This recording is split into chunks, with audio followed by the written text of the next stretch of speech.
ของร้านแซ่บแตกซิกค่ะวันนี้นะคะเราอยู่กันที่ร้านเตยค่ะร้านเตยตั้งอยู่ที่ดอนเมืองนะคะดอนเมืองตรงไหนของดอนเมืองหลายคนสงสัยใช่ไหมคะอยู่ตรงข้ามสนามบินดอนเมืองเลยค่ะมาไม่ถูกไม่เป็นไรค่ะโทรมาค่ะที่เพจร้านเรานะคะในเฟซบุ๊กค่ะชื่อเพจว่าแซ่บแตกซิกดอนเมืองนะคะร้านเรามีเมนูด้วยกันทั้งหมดนะคะมีทั้งหมูทั้งเนื้อแล้วก็ไก่ด้วยค่ะราคาเริ่มต้นอยู่แค่60 บาทเท่านั้นนะคะในเนื้อเรานะคะจะประกอบไปด้วยส่วนของเครื่องในนะคะเยอะแยะมากมายเลยอาทิเช่นนะคะน่องลายเองของกระด้งเนื้อเปื่อยนะคะเนื้อสดนะลิ้นม้ามนะคะแล้วก็ลูกชิ้นค่ะตับสดค่ะใครที่ชอบทานเนื้อต้องห้ามพลาดเลยค่ะนะมีเมนูทำเป็นก๋วยเตี๋ยวก็มีเกาเหลาก็มีนะคะแล้วเป็นหม้อไฟค่ะทานได้ถึง4คนนะคะในราคาแค่250 บาทเท่านั้นส่วนหมูนะคะก็ไม่น้อยหน้ากันค่ะในหมูนะคะประกอบไปด้วยค่ะที่โครงค่ะข้อตับใบพายหมูสดแล้วก็ลูกชิ้นค่ะแล้วก็มีไก่ค่ะไก่ของเราเป็นไก่ตุ๋นยาจีนค่ะเป็นขาไก่นะคะเป็นลวกจิ้มน้ำจิ้มของเราเป็นน้ำจิ้มสูตรเด็ดค่ะใครทานก็ติดใจนะคะราคาไม่แพงคุณภาพบอกว่าเต็มเปี่ยมเลยค่ะใครที่ชอบเนื้อชอบหมูชอบของคุณภาพรับรองค่ะมาทานที่นี่นะคะได้เจอเตยด้วยนะคะถ่ายรูปด้วยกันนะคะแล้วได้ทานของอร่อยด้วยค่ะอย่าลืมนะคะฝากร้านเตยด้วยค่ะแซ่บแตกซิกค่ะสวัสดีค่ะ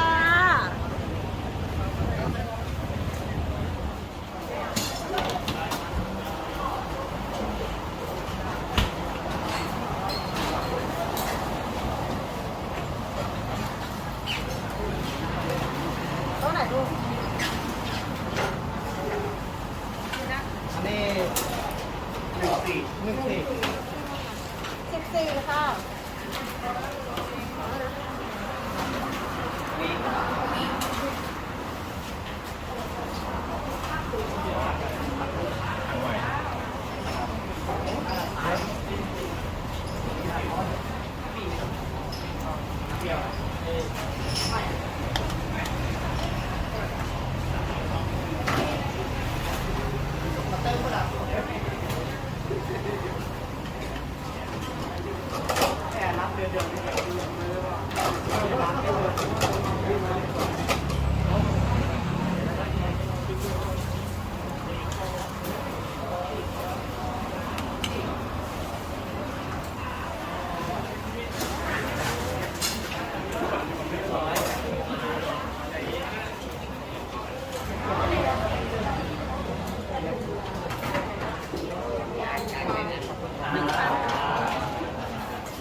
ตัวไหนลูก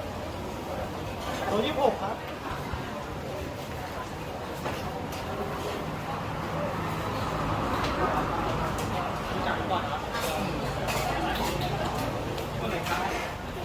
6วิ ต้องทำมาไฟหนักพอไหมนะ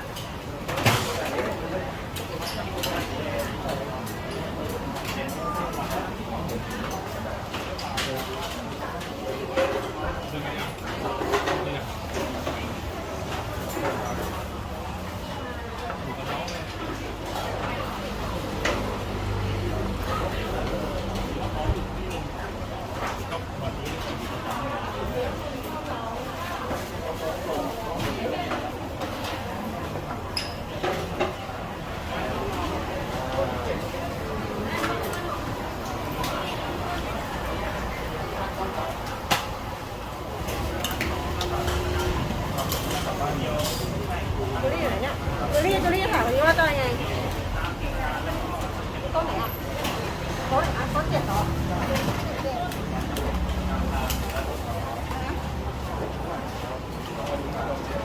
ก็หยิบกล้วยมาเนี่ย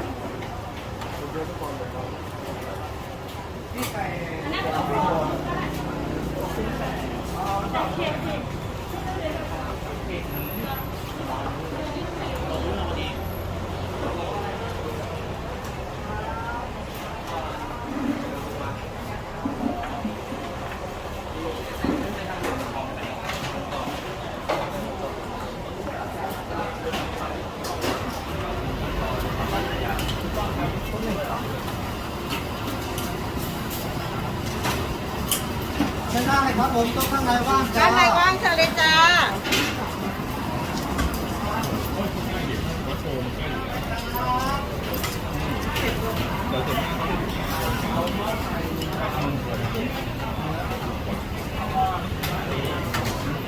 ด้านในว่าง แล้วสี่แล้วเปลี่ยน